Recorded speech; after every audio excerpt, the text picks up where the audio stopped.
This story is a work of fiction, inspired by real events. Names, dates, locations, and identifying details have been changed or dramatized to protect privacy and enhance the narrative. Any resemblance to actual persons, living or dead, is purely coincidental or used fictitiously. This content is intended for entertainment and educational purposes only.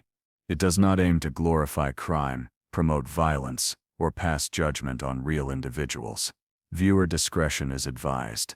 Some scenes may contain mature, disturbing, or triggering content.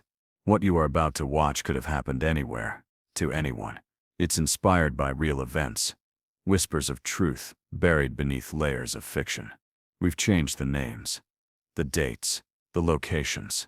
But the emotions, the betrayal, the fear, those are real. This story is not meant to accuse, only to reveal, to make you question, who do you really trust? If stories like this keep you thinking, long after they end, hit subscribe, smash like, and drop your theory in the comments. Now watch closely, before the truth disappears again. Morning light slices through thin curtains and washes the kitchen in gold. Emily Carter wraps both hands around a chipped mug, breathes in hazelnut steam, and grins at a photo her mother sends, the family dog trapped in a crooked sweater.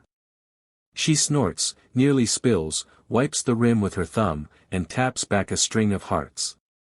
Music hums low from her phone. A sticky note by the sink reads, "Farm quiz, breathe." She draws a tiny heart beside it, then underlines, "breathe." She moves with gentle purpose. Kettle hisses. Toast pops. She mouths lyrics off-beat and doesn't care. Mismatched socks flash under gray sweats as she sways between counter and table. Her planner lies open, color blocks, lecture times, a night shift circled in blue. She jots a reminder to call her sister and a smiley next to Aunt Carol's birthday. Kindness, scheduled and unscheduled, anchors her day. At the hospital, patients remember her touch, steady, present, unhurried. Classmates text her first when panic hits. She answers. She shows up. She brings granola bars and a charger and never asks for anything back. Ordinary gestures, stacked like bricks, build a quiet refuge. Yet the apartment holds two lives. From the hallway, a door clicks shut, a drawer thuds. The air tightens, then smooths. Emily lowers the mug, listens, lets the silence pass, and lifts the mug again. She chooses light. She returns to the small, good tasks, rinse the spoon, fold the dish towel, check the bus time. Outside, a siren wails and fades. Inside, the clock ticks, soft, even, sure. Emily scribbles another heart in the margin and caps her pen. How can a life stitched with such small, bright threads carry a silence this heavy, and why does it linger here? Emily Carter, 24, builds her days like a nurse builds a chart, clear lines, exact notes, room for care. Dawn starts with coffee, flashcards, and a quick call home. Midday pulls her to labs and clinicals. Nights rotate, study groups, a late shift, a slow walk back under streetlights. She saves bus receipts in a jar, labels leftovers, and texts her mother when she lands a new rotation. Small order keeps big worries in check. Friends describe follow-through. Emily shows up early, stays late, remembers your exam date, and hands you her last pen. A patient son says she held his father's hand when monitors screamed and everyone else rushed the cart. She didn't flinch, she breathed and told him to breathe, too. She doesn't post much, but when she does, it's sunsets, thrifted mugs, and bad latte art. Home is a modest two-bedroom near campus. She found Jessica Miller through a listing. At first, it works, split rent, split shelves, a shared calendar on the fridge. Emily's pillows throw color across the sofa, Jessica's candles line the TV stand. Boundaries look tidy on paper. Cracks show in lived time. Groceries go missing, messages about utilities stall. One Tuesday, Emily laughs too loud on a late call. A door slams. A frame rattles on the wall. She apologizes through the wood, sets the phone down, and tapes the frame straight. The next morning, a note appears on the counter. Quiet hours are posted for a reason. Emily writes, "Got it, sorry." She adds a smiley. No reply comes. She keeps trying. She offers the bigger pan, wipes the stovetop, buys extra trash bags, and labels the cleaning schedule. Tension dips, then spikes without pattern. She doesn't dramatize it, she adjusts. She talks to her sister about moving after finals, maybe by summer, she says, then laughs it off to save money. From the street, the place looks ordinary, 2 bikes locked to a railing, a fern dying on the sill, blinds drawn unevenly. Inside, routines keep the peace most days. On others, silence sits between rooms and refuses to move. Those silences start small. They stretch, thin, and hold. And the longer they hold, the more they change the room. Thursday runs on rails. Emily wakes early, ties her hair, pours hazelnut coffee. At 7:42 she texts her sister, "Quiz went okay. I'll call later. Love you." At 8:10, her bus card logs a swipe. At 8:30, she's in scrubs, greeting classmates with her usual light. Nothing unusual. Nothing heavy. By noon, she eats half a sandwich, scribbles notes, hums to herself. At 1:04, she sends a meme to her friends. At 1:17, she posts a quick sky shot, orange streaks above the hospital lot. It's her last public trace. Evening arrives. At 6:15, a coworker walks her up the steps of her apartment building. They joke about exams. A hallway camera catches her unlocking the door at 6:22. She waves, slips inside. The door closes. That's the last clear sighting. By 8 o'clock, the building stirs. A neighbor below hears voices, sharp, jagged. One female voice snaps, "You think you're better than me." Another, softer, replies, "I don't have to stay here forever." Then a slam, a thud heavy enough to rattle a lamp. The neighbor flinches, turns up her TV, tells herself it's nothing. Across the hall, another tenant hears pacing, heels striking fast, back and forth, then silence broken by a muffled cry. After that, nothing. At 9:05, Emily's phone goes dark. Calls roll to voicemail. Messages stack unread. Friends assume she's busy. Her family grows uneasy. The apartment holds clues. On the counter, vegetables half-chopped, pan cooling, water glass untouched. On the table, backpack, notes, pen uncapped. By the door, shoes lined neatly, keys resting in the bowl. Normal life, frozen mid-motion. But off notes shout. A rug skewed from its line. A faint smear across the counter, wiped but not gone. A drawer yanked open, left empty. And in the living room, a candle still burning, its scent unfamiliar to anyone who knew her. Detectives, called after Emily's family raises alarm, walk through carefully. Locks intact. Windows sealed. No forced entry. At first glance, absence.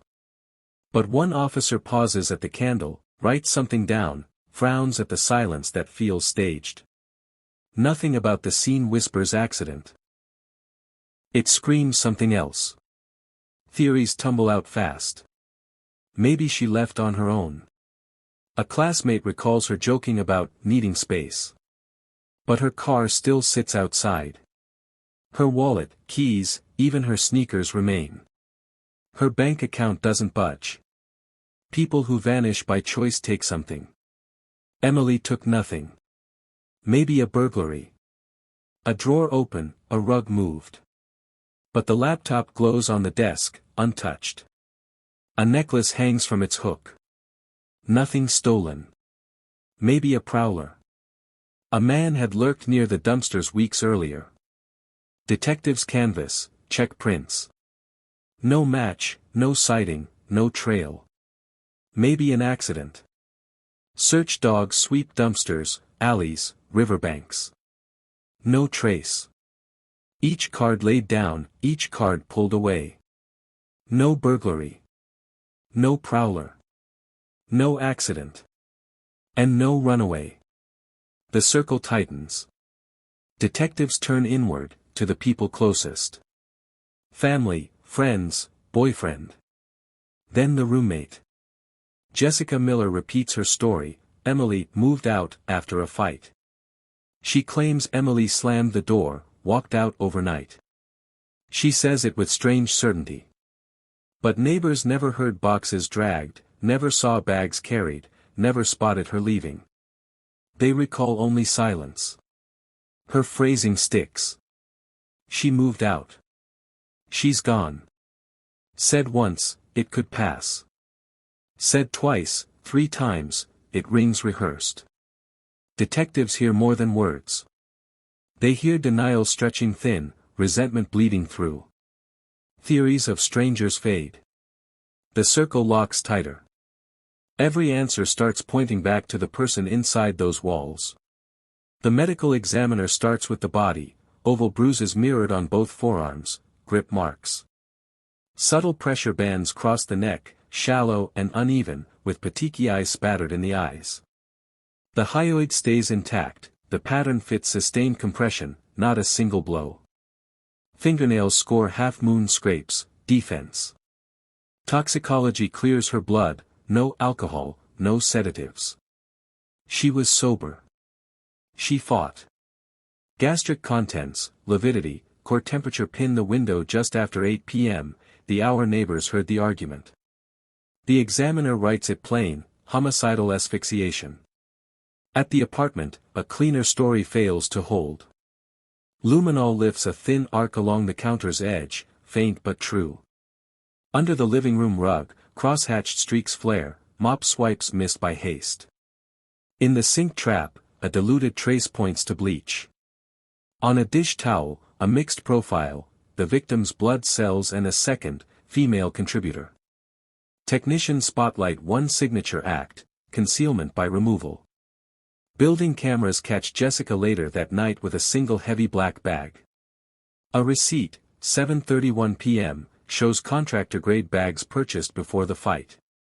The bag never surfaces. Other echoes line up behind it. A partial ridge floats in soot on a candle she denied lighting. Acrylic fibers on a doorframe match a sweater found in her hamper, same dye, same weave. A strand of long dark hair clings to duct tape residue beneath the skewed rug. Its mitochondrial profile tracks to the victim. Skin cells on the tape edge align with Jessica. Digital forensics closes distance. The victim's phone dies inside the unit at 9:05. Jessica's handset toggles do not disturb at 9:12, kills location services for 17 minutes, then wakes again at 9:29. At 10:03, a search, how long for smell to go away? At 10:06, best bleach for kitchen stains. The family sits through the findings with hands knotted and eyes fixed on the table. When the examiner says the word asphyxiation, her mother breaks, one sharp breath, then a sound no one in that room forgets. The report signs cause and time. Jessica folds her hands, answers evenly. We argued. She packed. She left. Same cadence, 3 times. Detectives let silence sit. They ask simple questions about the evening, the TV, the phone.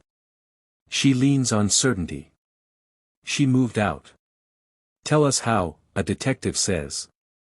She just left. With what? She already had stuff at her boyfriend's. The first push meets steel. She denies buying bags that night. They don't argue, they ask why she buys contractor grade at all. Trash rips, she says, jaw set. Her foot taps, then stops. They shift to her phone. Do not disturb at 9:12. Location off for 17 minutes. Why? I must have hit something. Twice. I don't know. Her voice tightens. You're twisting my words. They press on language. In the first interview, she moved out. She's gone. In the second, she was going to leave. Now, she kept saying she didn't have to stay here. Who brought up leaving first? Silence. Thumb grinds over thumbnail. She did. Jessica pivots to blame. You're fixated on me. What about the break-in down the block? Different Mo, the detective says. Forced entry. Stolen electronics.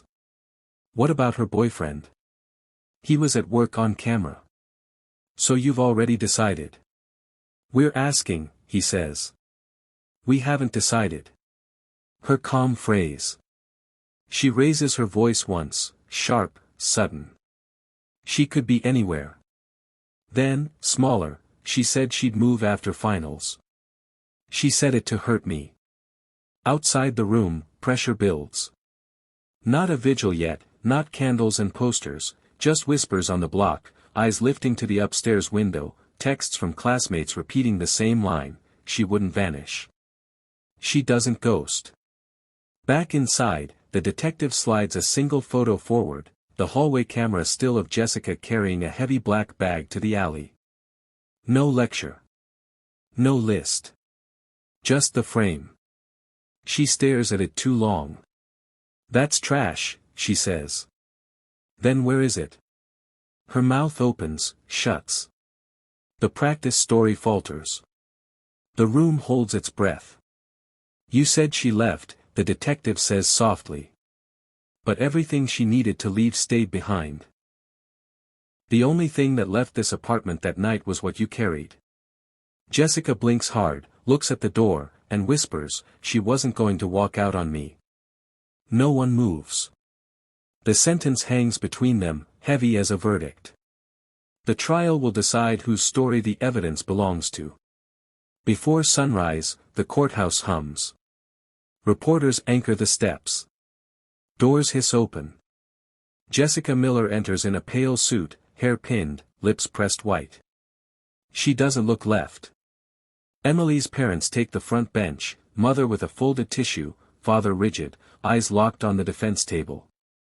The room tightens as if the walls inch inward. The prosecution builds, not blares. First witness, the medical examiner. No theater, just the body's marks laid plain. Forearm bruises shaped like hands. Pressure bands across the neck. Petechiae. Asphyxiation. The word lands dull and heavy. Emily's mother inhales, sharp, her sister grips her wrist.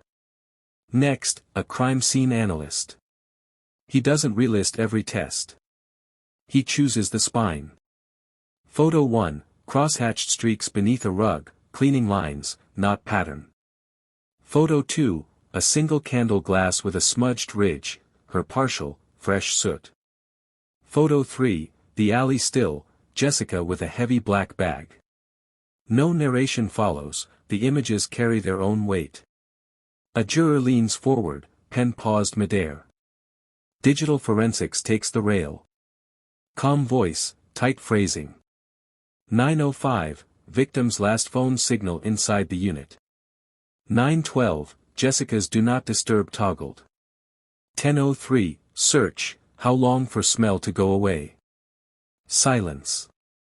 A juror sets her pen down and watches Jessica. Defense stands. They don't shout. They peel. Bleach lives in kitchens. Rugs slip when people clean. Partial prints smear. Transfer happens, shared towels, shared space, shared air.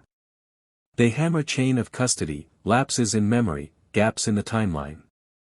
Then they pivot, Emily said she would move after finals. She wanted out.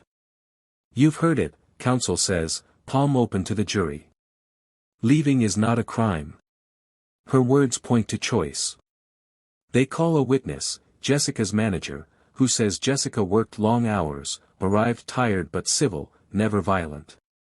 They suggest grief has sharpened blame. They suggest the prosecution stitched a story from scraps and invited everyone to read the same ending. Doubt, they say, is not a flaw, it's the law. Jessica sits still too long, then cracks in small flashes. During the sister's testimony, she promised to call Sunday. Jessica blinks hard, looks at the table. During digital forensics, she whispers to her attorney without covering her mic. The court reporter glances up. When the alley photo returns, her jaw ticks, once, twice. The prosecution's close is lean. No new exhibits, no flood. They replay one clip from interrogation. Jessica's voice, 3 times, layered like steps. She moved out. She was going to leave. She wasn't going to walk out on me. The prosecutor lets the words hang, then lowers the screen. She told you why, he says. Not because we forced it, but because control doesn't hide. It leaks. He doesn't retread luminol or fibers. He points to the staircase, timing, words, acts. He taps 3 rungs, the hour of silence, the bag to the alley, the sentence she could not keep inside. This is not a riddle, he says. It is a line. Defense answers with a clean cut. Language bends under grief, counsel says. So does memory. She said, walk out on me, because she felt abandoned, not because she killed anyone. The state wants you to hear motive in every breath. They want you to see a killer in a roommate's reflection. If you must assemble parts to make a whole, ask why the whole isn't already there. They lift one more angle. If Emily planned to move, her leaving fits her plan. No forced entry. No screams reported as 911 calls. Doubt lives, they say, right where certainty fails. The judge instructs. The charge sheet lands with soft thuds in the jurors' hands. 12 faces close, pens lower. Emily's father stares at the floor. Her mother mouths a prayer. Jessica's fingers knot inside her sleeves. The jury files out. The room exhales and refuses to empty. Time stretches. Lights buzz. A deputy leans against the back wall and studies his boots. On the front bench, Emily's sister opens her palm. A small paper heart, one of Emily's study doodles, rests there. She folds it, unfolds it, folds it again. Hours grind. A door clicks. Footsteps return. All rise. Chairs scrape. Cameras lift. The jurors enter single file, faces sealed. The foreman stands, verdict form in hand, voice catching once before it steadies. On the charge of. The courtroom holds its breath. The foreman rises, verdict slip shaking once in his hand. On the charge of murder in the first degree, guilty.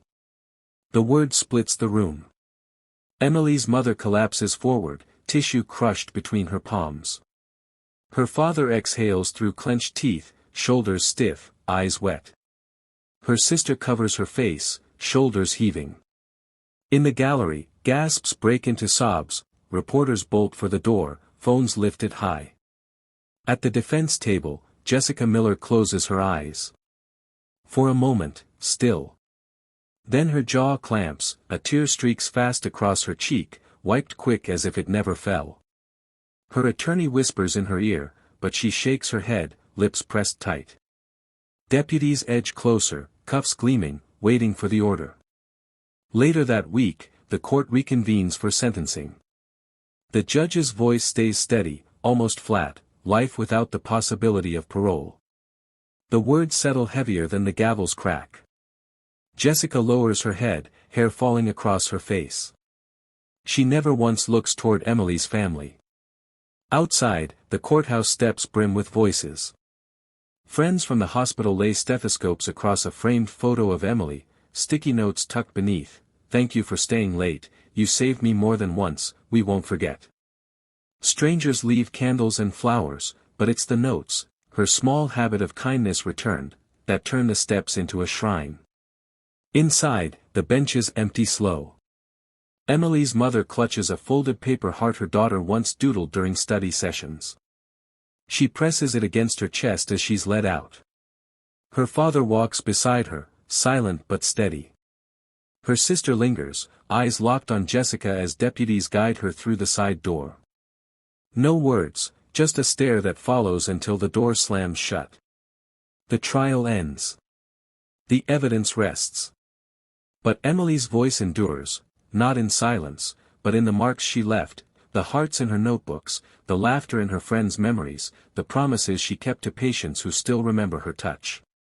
In the end, it was not just the jury that spoke. It was Emily, through science, through witnesses, through every trace she left behind. And her voice carries still,